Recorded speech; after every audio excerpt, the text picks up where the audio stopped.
Hey guys, what's going on? I'm Ben Bateman. And I'm Andrew Ghai. And we are the Action Guys. But you also might know us as Team Freaking Action. Yeah, you freaking nerds. Just kidding. I'm sorry if you're listening. That was loud. Yeah, we're here, guys. This is the Action Guys. And today we are going to provide you with a very special episode, something we've wanted to do for a long time. And we found that this was our best possible opportunity to do it. Yeah. This is an oral history of Team Action. So I'm going to explain exactly what that is really quickly for you guys.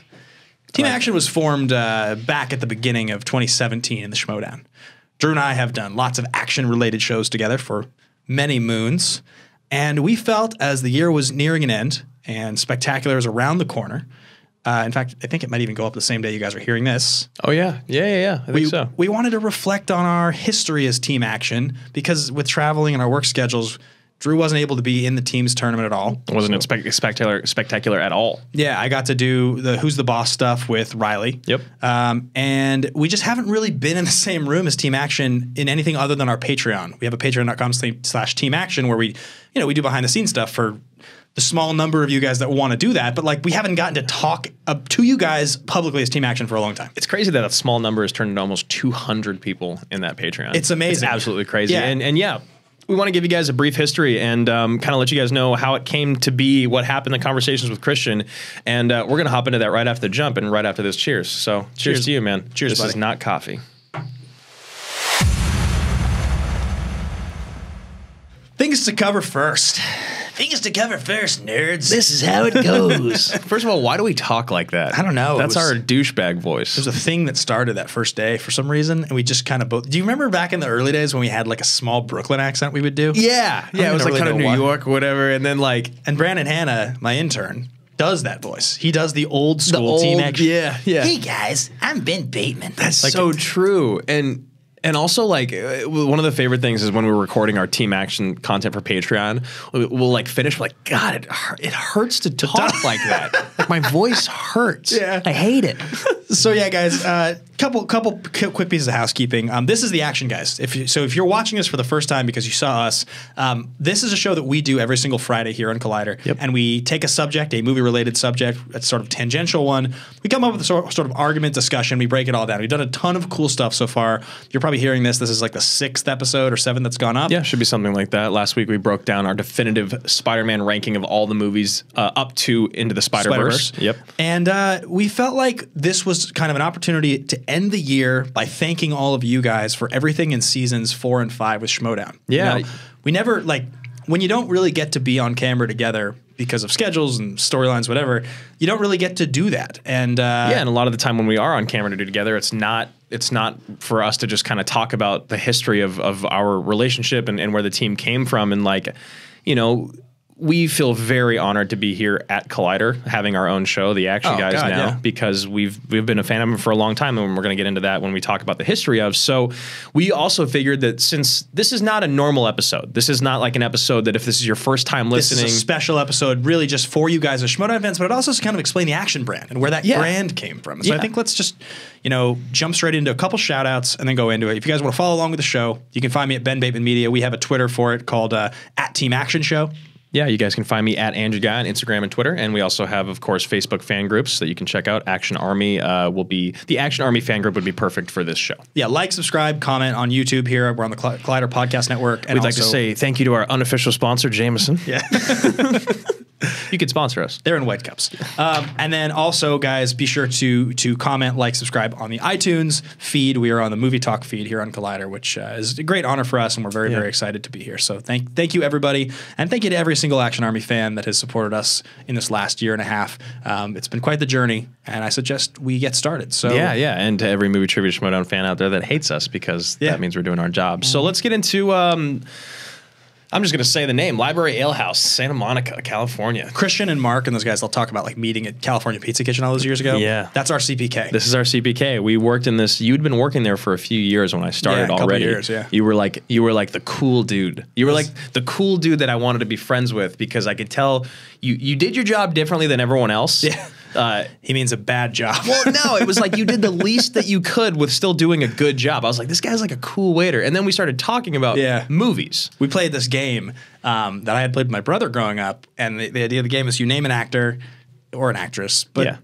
somebody Well, with they a did lot of both. movies that we knew about. Yeah. And you go back and forth one at a time naming a theatrically released movie they'd been in, unless in the case of Seagal and Van Damme, and you go one at a time until somebody gets stumped. Yeah, until you just can't name another movie. So we did everyone you could think of: the Cruises, the Clooneys, the Pitts, the Julia Robertses, like every single person. And these would go on for whole shifts, 6 hours. Yeah. Like you'd get like 70 movies into De Niro or something. And Drew was like one of the only people I had ever met at that point that could actually hang. Yeah, and it's same with you. You were one of the only people I'd ever met in my life where I was like, this guy actually knows a lot. Like, he's not one of those people that's just like, oh yeah, no, I really know a lot about movies. He was like, holy shit, this guy knows. Because this was like 2011 probably. Yeah. And you had worked at Blockbuster in like 2008 maybe? Something I worked like there that? for like 3 years in college. Yeah. Yeah. And you had just been a huge movie fan because your brother and your dad. Yeah, I just grew up going to the video store, loitering, you know. For countless hours loitering in video stores. Yeah, my experience, you know, you'd obviously been raised by women, basically, sister's mom, and I had been raised by my dad, who would take me to see like Memento when I was like 10. Like he would take me to very R-rated movies. I would see like Clueless and Yeah, yeah. Santa Claus and I would laugh. And then, you know, my brother was really into like the Coen brothers and Tarantino, so I watched a lot of that stuff. I didn't even know like directors. Yeah. Like that's why, again, like as we get older and we look at our movie trivia knowledge, it's like I crush it in a lot of family sections. Yeah. And then like specific directors and crime movies from like a generation before I do. Yeah. And so we were talking movies, and a few years later, I mean, we probably were doing it for 3 years, just like being friends. We weren't really friends for a while. Because like we both had relationships that we were like really into, Yeah. and like also just like I was also into the girl that you were in a relationship with, but you didn't know that till a long time later. you loved her. You really did. She was pretty. And then we were like, you kept talking because I had thought you wanted to be an actor like me for so long. I kind of did. You kind of did, but then you had this moment where you're like, I think I want to just talk to people about things that I love, about things that they love. I got into hosting as kind of an accident. And so I did with sports stuff. And within a year or two of that, I had gotten over at Afterbuzz TV, Maria Menounos' company, dear friend of mine, and somebody who I've really... Cheers to Afterbuzz and all that they've done for both of our careers. Oh, yeah. I mean, so thankful and like such an inspiration, those guys. Kevin Undergaro, who is Maria's husband and the other creator of Afterbuzz TV. And they had this brand called Popcorn Talk. Right. And but hold on, you're forgetting about Gotham's Finest. Oh, yeah. So that was... Do you guys want to see Drew in a shirt Don't that do is... this. Don't do this. The shirt that I wore on our other show later on that fit me so differently. You had shed. I had shed a whole layer of skin and fat. Yeah. The winter was over. The winter was over. Winter. We had been doing improv. And we had like Drew was living on my couch for a while after going through a breakup. It's good dark times. Yeah, I'm trying to like not spend too much time and fast forward through these stories. But it's so basically what happened was you would talk to me at the restaurant one day about how you wanted to do something, and if we love movies as much as we do, let's just create content on camera. Everyone's doing it, but what's something that no one else is doing? And you had just started Afterbuzz, and you were like, no, I hadn't. Right, it was before then. You were like saying how after shows have become like this thing. Yeah, we were like Talking Dead and Talking Bad. Like people do this, and so we were like, well, what's a show? Gotham's about to come out. We love Batman. Like, let's do an after show. So we like literally got a friend of mine who had a studio space and a camera to help us shoot an after show. We did like a 10-minute after show. We tried to learn how to edit on Premiere. We stayed up all night. We would stay up. We would finish the episode would air from 9 to 10. Yeah. We would tape from like 10 to 11:30, and then you and I would edit till like 5 or 6 in the morning on someone else's computer. We did like 3 of these and burnt out. But what happened was a friend of mine who used to work for Maker, I sent a video to, and he referred me to Afterbuzz because that's what they were doing. Okay. And so we stopped doing Gotham's Finest, but I started doing an after show for this show called The 100 on CW. Yeah. And within 6 months, they were like, we're looking for shows for the Popcorn Talk Network, which was a kind of a schmoes related thing, actually. And I said to Drew, like, I want to pitch this action movie show. Do you want to like develop it? Basically, should we develop this idea and like and I was like these guys? I was like I guess like it sounds cool enough. Like when you and I kind of worked on a format for a while, they had me like audition, and I remember my audition was just like you told me it was like you just need to talk straight into the camera for like 6 minutes on a movie you love. And like why you like it. Right? And I talked about Gladiator for like, and I remember it was like. I did it at your house. Yeah. It was tough. You had effectively no on-camera experience at this point. Almost none. Yeah, especially none as a host. Yeah. At all. And so like I had you like go in the other room. Because you were nervous. Because I was nervous. Yeah. But then you ended up coming out because I kept screwing up and having to do it over and over. Yeah. And so like Yeah, and so I sent in the tape, and like I even remember, and also our buddy Stephen Lemieux, who's the executive producer, you were like, yeah, he was like, it's not exactly what I wanted, but I can tell that he's enthusiastic enough. So I essentially got the gig. We were very green as hosts. I had a year longer. I had about a year and a half more experience than you at that point, but I was still kind of learning the craft. And we did Air Force One as the pilot episode of Action Movie Anatomy with our friend Haggerty, who's at that point had just gotten back from working on Jurassic World. He'd be AD on that, or second. He'd already done Iron Man and all things these like movies. that. Yeah, he's huge. So he guested on the first episode ever of Air Force One, and some of the games we still play, like Thesis Statement, but some of them we created later. Yep. And so we did probably 2 years. I mean, that was in 2015 in the spring. Yeah, 2 years. We did 2 years of that show. Done over 100 episodes at that point. And at that point, I was here at Collider with Roxy Stryer. And this was still like untouched territory for me. Collider was. Because I knew like Christian and Ellis. I'd like met him once or twice. I'd met Christian probably 2-3 times. And some of the other people here, I probably had met Roca. I think I had fought him at Screen Junkies TV fights on a Walking Dead episode. Hector Navarro. So people that kind of work in the space. I knew some of the people, some I didn't. And we'd had like Finstock and JTE on the show. Because they had done Popcorn Talk stuff. So we sort of knew some of the people. But I remember I was here at Collider with Roxy, and they had just started doing Collider Schmoedown. Like they had just moved it over to the Collider era. And Christian's, I've told the story before, but Christian's like, Roxy goes, he would crush it. You know, Roxy always trying to look out for me, throw me career opportunities. And she was like, Chris, he'd be great at this. He would crush this. And Christian's like, okay, I got one for you. What are the 3 planetary settings in Empire? Because Roca, the famous Bespin, had just lost on it. And something about the question confused me. I said planetary settings. I thought settings like on a spaceship. You're like 68 degrees. Yeah. I was like location and settings. And I kind of fumbled through the question. Yeah. And he was like, all right, whatever. He's like, okay, idiot. Yeah. You're never coming on my show. And everyone was just like, shit, son of a bitch. Well, because you'd kind of talked to me about the Schmoedown a couple times. I had like just seen it. You just started, you're like, dude, you need to watch the show. It's like awesome. Yeah, I and didn't like, totally get it yet. Yeah, but you were very intrigued. And as much to say so that when this moment happened, you were not happy with yourself. No, I love movie trivia. I've always been good at it. And like, but I'm better now. But then so I was like, shit. And so right around the spring, as has happened a couple seasons now, Christian likes to, in the earlier part of the year, introduce new teams to see if they can cut it. And the tag team division has gotten bigger. But in those days, last year, it's a year and a half longer ago now, actually closer to 2 years ago, he'd throw in a few teams. So we were a brand new team, and we played against the Nightsisters. And like getting me, and I was like, I don't really get it. I was like, I don't really know. I was like, I like movie trivia. I was like, we have to be characters. You watched wrestling. I never watched wrestling. And I was like, faces and heels. I wasn't familiar with the term. You're like, he wants us to be heels. Yeah. And I was like, what does that even mean? So we like put on sunglasses and did our suits like we always did. And we came in and we like... Because he originally said he just wanted us to be like douchebags. And so, our first episode, we played against the Nightsisters. We did like a promo video where I had like one like kind of offensive comment that I was like, Christian, please don't use that. Because I was just like trying to be a jerk. And he was like, I'll never use that. Like, thank God, because that would be the end of Team Action there. It just was like, we just didn't really know what we were doing yet. So we came out to the Top Gun theme in flight suits. Yeah, we're like, yeah. And it was sweet. We like buzzed the tower. I still have that flight suit in my trunk. I need to give it back to Paul. I still have the one in my trunk. Really? God, we're such useless losers. You really still have it? It's Jason's. And I'm living with Jason. That is so wonderful that was a year and a half ago. And so we come out and it's like a pretty mediocre showing. We win. Yeah. We feel decent about it. We like kind of barely win. We have a pretty bad first round. We have an okay second round, but they have a worse second round. Yeah. And we pull it out with a couple questions that at the time seemed like these victories. It was like, I can't remember what they were, but like at the time it was like, we're pretty good at this. But you go back and watch it like, Jesus Christ, we were like so bad. We were like 55%ers and our questions were layups. And it was just like miraculous we didn't lose to Emma and Joelle.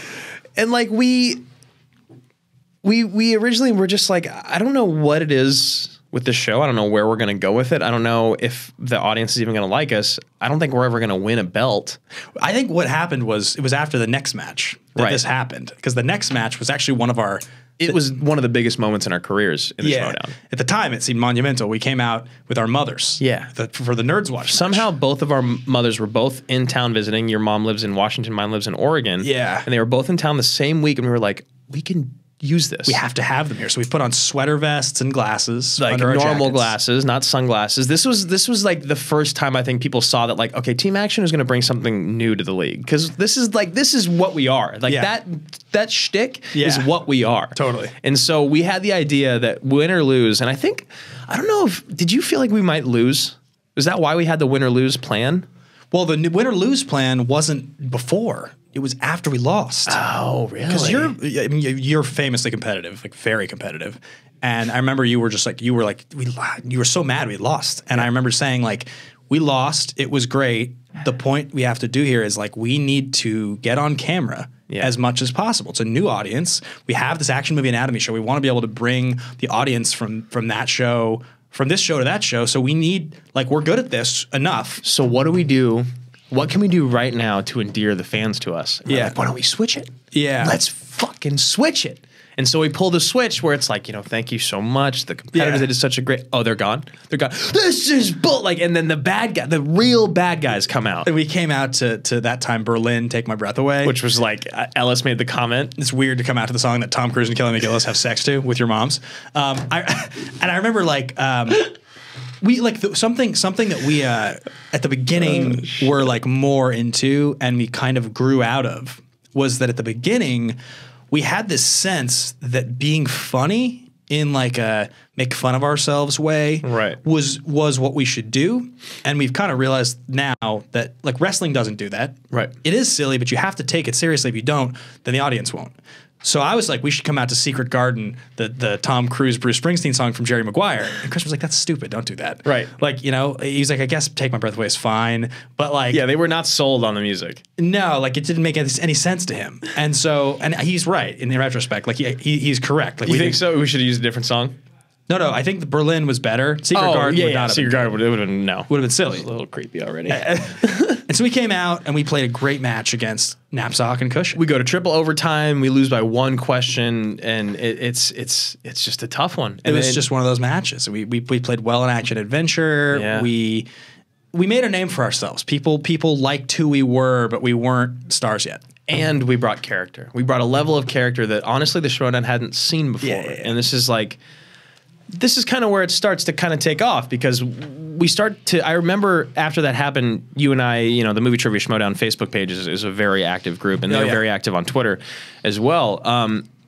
We started to see this outpour of love with the loss because I mean, again, famously competitive, almost to a fault, and I remember just seeing everything and being like, "Holy shit, dude! Like, they love us, right? They actually love us. Like, we're all they can talk about." It was exciting, and so our next match was against Late to the Party, these reactors who we love. We love Robert and Vanessa. Yeah, great. Robert and Vanessa are wonderful people, and it was another great match. It was so close, and this is another great example of like sort of understanding what you're supposed to do versus what we thought was funny. We had this whole gimmick. We bought all the props. Oh my God, I had a whole bald cap and makeup and everything. We were trying to go with this Tom Cruise thing, and so the idea was that we were gonna. I forgot all about this. We were gonna. Drew had bought a bald cap and like a pinstripe blazer, and he was gonna come out with his shirt off, chain and everything. And he was gonna come out. Basically, we were gonna do like Show Me the Money. Yes. And I was gonna do white t-shirt, jacket, sunglasses, and like scotch, like Cruise is Like after him he on loses the his plane. job, and I was gonna come out and be like, I'm starting my own league, and who's with me? And you would be like, I'll go with you, Jerry. I'm with you, Jerry. And then Christian was like, what the fuck are you guys talking about? I guess you can. Why? He's like, you should do something else. He's like, you guys all are these like props. He's like, you guys are coming off of a loss, but it's one of the biggest moments in Schmoedown history. Like, you guys are like kind of like on your way up. Why would you come out like defeated, like losers? Like, we why just would you wanted to do this funny we were like, gimmick. oh no, it'll be really good. Yeah. Like, Drew's got a bald cap, and it was just like, no. So then last minute, I'm like, why don't we just grab these couches? Walk these couches out. We say we're reacting. We make fun of them, and that's the match where we had some good ribs in the Nerds Watch. This is like, but Late to the Party is where we started to be heels because proper heels, because we knew that something was at stake there. Yeah. If we lost to reactors, this was also one of the first times that fans had been brought into the league. The first time. It was the first time. We kept referring to it as a charity match. Yeah. Which is again like the charity match, talking shit. Again, Robert and Vanessa, we love you guys. Yeah. But we realized if we lost, it would be the end of us. Yep. It was the end of Team Action, and of course Robert comes out and goes 9-9 in round one. right? He's a perfect round Perfect one. round one. And like their round 3, like you have the Herbie the Love Bug pull. Right. I remember, and they missed like blue chips. Like that was the first real match we had ever played. Yeah. That was the first. I mean, because Nerds Watch was good, but again, we weren't good yet. We didn't really understand the game at all, and like we didn't understand the gamesmanship to the level we do now, and yeah, it was one of those things where when we beat them, that solidified Team Action is because also it was every fan wanted them to win. Yeah, right. So we were just the truest villains, the greatest heels. Like it had, and it's no slight on anyone else that was in the league before, but you can talk to anyone that's a true movie trivia fan. I think a movie trivia Schmoedown fan, and Christian himself. The level of heel dumb did not exist until we came into the league. There's also, I think, at that time, we're 3 matches in, and I think fans were paying attention, but the Patriots were on a run. Top 10 was famous. We weren't like a contending team. We weren't a threat. We were just an interesting young new team that could people started talking wins. about us. They liked us as heels. It was the next 4. So this is the second era. This is the tournament, the 2017 Ultimate Schmoedown era. This is like in old school when Will Ferrell blacks out and gives the speech. This is us. And so we go on this run for 4 matches, and the matchups were it was deep cuts, Trek. The third match was top 10, and the fourth match was above the line. And the shit talk and the level of heelsmanship and heeldom that came out. Those first 3 matches, it was genius. It's like the golden era of Team Action is those first 3 matches. Like you get us coming out to deep cuts with just enough, like just enough shade being thrown their way. That's the Fuddruckers one. That's the Fuddruckers picture, and that's where Tab came from. Oh, fuck you, Tab. Fuck you, Tab is one of the greatest ever. And then Trek with like the laser, and then like Smell My Fingers. I just gave your mom the live long and prosper. Like there's so much good. And then like Inman gets so mad. He was mad. He was actually mad when we won because we were the worst. So the same day that we played Trek, which was match number 2, and Trek had been a title contender at one point, so there was a lot of... They were a big team at this moment. There was hype that we weren't going to beat Trek. No one thought we were going to beat Trek. So we beat Trek, and then I have to go immediately afterwards for a Fatal 5-Way. Christian was like, if you want a shot in singles this season, it's the best I can give you. If you win the Fatal 5-Way, then you'll get the 16 seed in the singles tournament to play Roka. Yeah. And Roka wasn't even a rival at that point yet. No. I mean, I knew Roka, and like we had, but we still hated him. but we hadn't. It wasn't like it is now. Not even close. And I'm gonna burn your house down, John. I lose in that Fatal 5-Way by barely. I lose on the final you lose question. on the last question, and you also make 2 mistakes throughout that are just like Ones they're that mistakes you would never make now. Yeah, they're the kind of mistakes that you can't say never say never because like I've made mistakes, but they're the kind of mistakes that I think if I was playing today, I really don't think I lose that match. I think I just play so much more systematically. Yep. And so I lose that match, but we keep playing. We end up in the 3rd match of that tournament with one of our all-time matches. I think our first signature match is this top 10 Action 1. I think that's the first, like, people looked at us after that match like, these guys are a real title contender. I think I disagree. Really? I think that the Nerds Watch is the first moment where people start to pay attention. I think it's when we beat Trek. Because everyone thought Trek was a really good team, even though they knew they weren't one of the best. Yeah. But I don't know if you remember the polls, dude. It was like 70+% in favor of Trek. Well, but here's where I disagree. And and really quickly, you and I were sitting at home just like, I can't fucking wait for this match to drop. Well, do you remember? Blow minds. Do you have any recollection of what match we started doing the living room promos? Because this is something that I think it could have been Trek. It was definitely... The living room promos are so good. It was something that an idea... Hey, losers, how's your brackets doing? It was an idea that we had early on in the tournament. Like, why does nobody do this? Why does nobody put up these hype videos? They can just film themselves. Like, we can just drink scotch while we're, like, hanging out and put on a suit jacket and be a dickbag. Yep. And we started doing these videos, and the fans just... loved it. They lost it. It was so fun. So that was like when... That would be like the times when we'd post a video and be like, it'd been 20 minutes, we'd have like 300 likes and like 80 comments. You're like, holy shit. Yeah, people just really care. They don't care anymore. We are tired old news. Guys, please pay attention to us talking about the history of Team Action. But like this was around the time that those wonderful ladies started the Team Action fan group. Oh my God. Action Army. It's one of the greatest things that's ever happened in my life. It was such an exciting moment that we had these fans we'd never met before. Was it Helene? Helene and Arena, and there was also Sarah, who was this. She's like, I think she was Indian or something. She kind of fell off the face of the earth, but they created it, and as weird as it is to say, you felt kind of like what Fame felt like for the first time, like real Fame. Like you had these amazing, adoring fans that also like you're just good people that I want to spend time with. Yeah. But they were like, they made us feel like superstars. And it was when the Action Army kind of formed at the same time of us beating top 10 for the first time. Matt Eisman's there. It's a huge live crowd. Like the shit talk is through the roof. Also the phrase, "Where's the belts?" I want to say that that's actually in the Nerds Watch match. I think we say it. I think we do at the very end. It's either in Nightsisters or Nerds Watch. I was told there was going to be a belt. Where's the belt? Yeah, where's the belt? I don't remember which.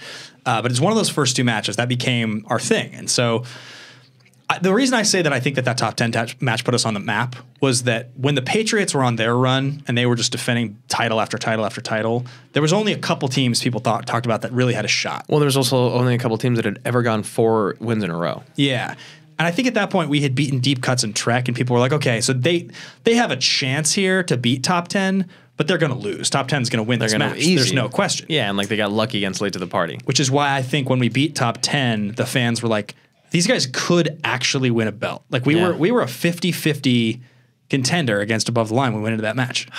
People thought there was a chance. But that's also the Iceman match in top 10. That's why I say it's our original signature match. It's our magnus opus. Yeah. Because like Iceman is there and he's got all the and you're so in Roka's head. Oh, I'm so in Roka's head, and also like I even talk shit to Matt at some point. Not in my head. Oh, must be the scoreboard then. Yeah. And then that's the beginning of the end. Is right then and there, because the next match is the true end of that era. It's the Above the Line match, and I have my worst match I've ever had. I go 3 of 8 in round 1, and I know 7 of 8 in round 1, and it's because I miss the one question, and it took me 2 years or a year and a half to watch The Social Network again.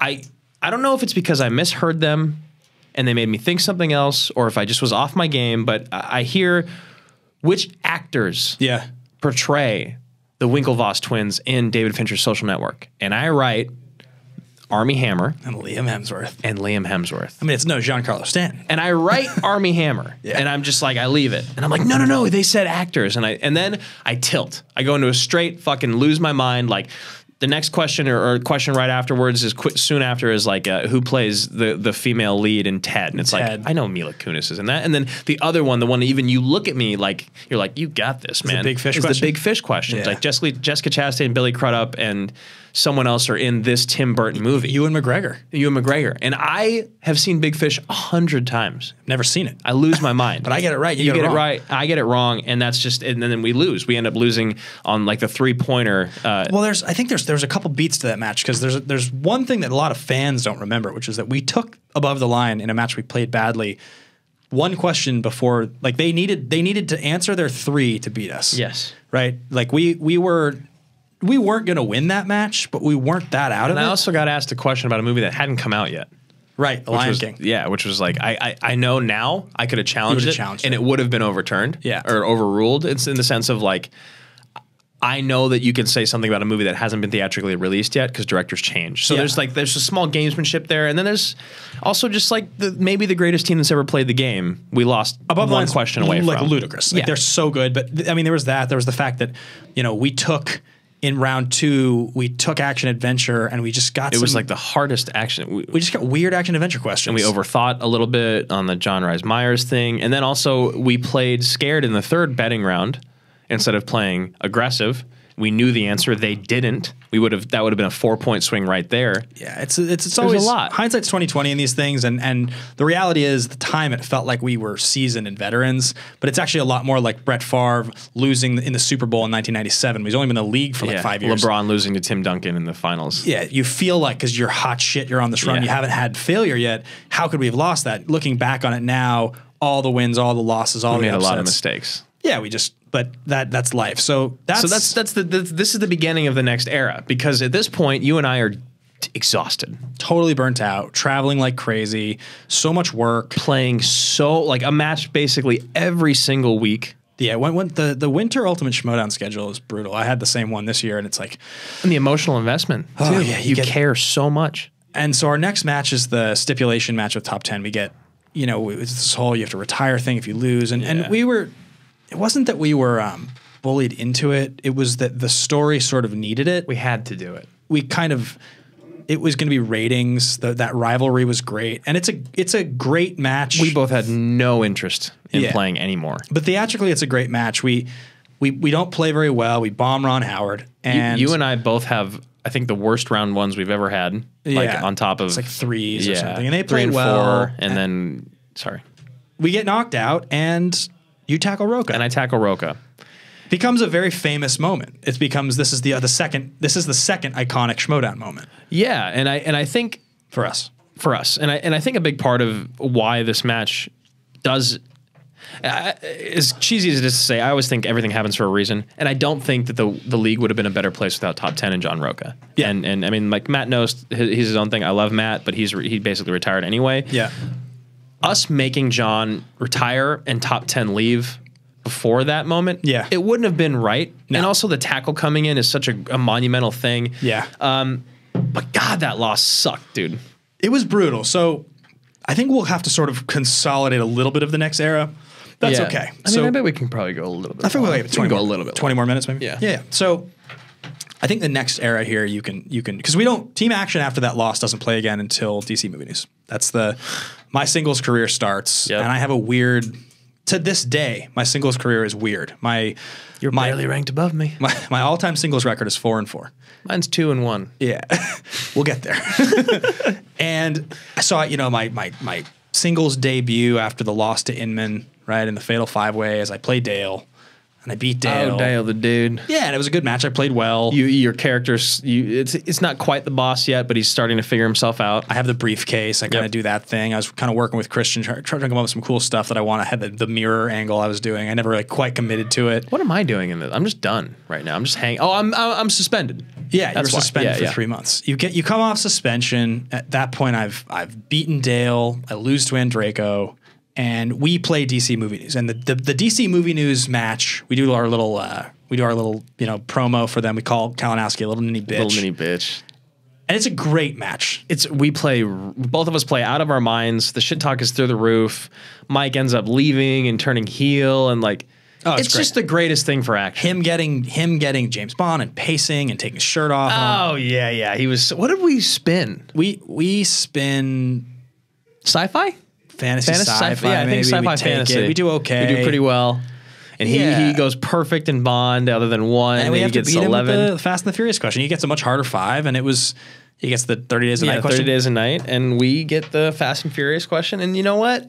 It primes us for the live event. It's perfect. Which is, I mean, this era we're talking about right now, this is the final to this moment. I mean, there isn't, after this era of Action, there hasn't been another one yet. But are there 3 or just 2 phases? I would say that there's 3. Right? There's got to be the third. I think the third is the separation, right? Well, yeah. I mean, that's probably part of the one we're talking about because we do DC. Yep. We have the live event. Yep. We sell it out. The intro to the live event. Our entrance is amazing. Coming in, the lights. Your stuff at the end. So you call out Merle, the Horseman reveal, all of it. It's this monumental, huge. That's the third. It's the definition, iconic Action moment. It's the definition of what the Schmoedown is supposed to be. Yeah. It's not about the winning and the losing. It's about the theatrics around it. And I think it's no slight on any of the other competitors in the league, but some of them don't have the bigger picture in mind, which is what Christian's been trying to push for so long, to where story is more important than trivia knowledge. And I think we found a great balance of both. And I will tell you guys that, because we don't have time to go into each of these matches, but starting with this era, whether it's teams or singles, this is when we launched patreon.com/Team Action. So there's a behind the scenes 30 to 50 minute reaction available there for $1 donation. You can watch all of it. Yes. That live event's the one where we do our first one. Is it? I didn't know that. We also do, all of your matches during your run. Yes. So that's the next phase. So we lose to the Shire Wolves. Giancarlo Stanton is very legendary. It's a horrible moment for me. And whether or not we had gotten Giancarlo Stanton, we were still losing at that point. And I know from having played Clark in singles, it's pretty tough to think that Rachel and Clark would both miss their 3 and their 5. They're very good. They're very, very good. But they could have. Love. Yeah. You saw McQueenie and Sam miss to remember the Titans questions. Anyway, so but yeah, I mean, it is what it is. You had an unfortunate first round in that one, and I missed that thing at the end. We do all the breakdown there. We have an incredible showing. You for have this this crowd. Yeah, the fans love us. At that point, once we do that match, Your fake Merle is so good. Yeah, fake Merle.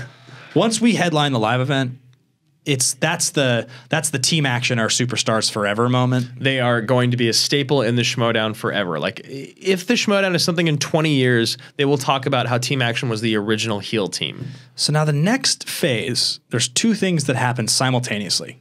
The first one is that you book a gig that's going to have you very busy and traveling a lot. I booked a couple gigs, and your career also was going like this outside of entertainment. I'm traveling like crazy, and both of us are having a hard time making ourselves available. So your Merle match happens. I'm in Vegas at a convention, and you beat Dan Merle. I TKO Dan Merle. So my singles career at this point is supposed to be, of the two of us, the one that Christian was all ready for it. He was Yeah, going to have this. And my storyline did not have legs. It was Dan comes back and beats me. You were supposed to be done, ready to be embarrassed. And you're like 100%. Yeah, it was like, you don't care that I'm not there. And I was like, fuck, I don't care if you're not there. I don't care if anyone's there. I'm going to lose. If you guys can hear people outside, it's because the Collider holiday party is happening as we film this. Which we are going to go to soon. My whiskey is empty. I know, mine is too. Yeah. Should have doubled down.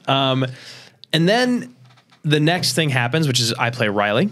Yep. And it's another thing where you're out of town and I play him and we've talked TKO at length about again. those wins. There's reactions to each of those, 20, 30, 40-minute reactions to each of those available on the Patreon. But both of them were so inexplicable and so crazy and surprising. I was, to be honest with you, when I found out about Riley, I was traveling and I just sort of was like, what the fuck? What am I supposed to do with this? Because at this point, I know that Anarchy is a thing that, they're dangling, they're talking about it. At that point, I don't know when it's going to be announced. You didn't know that Riley was your partner yet? I don't think so. Okay. I don't remember exactly. I could be wrong, but I think I knew that you were going to be too busy shooting the TV show and doing the Clash Royale gig to be in Anarchy. And so you got announced, but you had to pull out. And I was announced with Riley. Yeah, it was going to be me and Cushing, which she's the best baby face and I'm the best heel. That would have been a great I would team. love that, yeah. But they win the title, and so she's not in it. Yep, and so that is my official moment of bowing out. After you beat Riley, you were the most legendary character the Schmoedown had ever seen. There's sort of almost nothing I can think of that's ever happened in Schmoedown as crazy as you beating Riley. Other than than Merle. Well, it's like two-time champions. Event, but after you beat Riley, all of a sudden, people were like, well, I guess he's going to play Roca, and if he beats Roca, then what? Then what? Then if I beat Roca and win the belt, then I'm like an instant Hall of Famer. But, of course... I still think you're an instant Hall of Famer just based on everything, but it's ridiculous. It's a crazy run. And I'm off to the sides because Anarchy hadn't started, and I find out that I'm with Riley, and I love Riley. He's a great guy. But he just got smoked by your old teammate. Yeah, I was like, he's got rust. I don't know. I was like, this also means Action's not going to get to play for... after we lost top 10 in the stipulation match at the end of 2017, Action didn't play for 5 months. Six months we didn't play a match. And now we came back and people were so excited to have Action back, but then we play Sharewolves and lose again, and it's like there's no place for us. So once they announced the Anarchy thing, I'm like, well, this tournament's going to run. That's going to go through the end of the year, which means I'm not going to play a Team Action match until after Anarchy, which would be next year.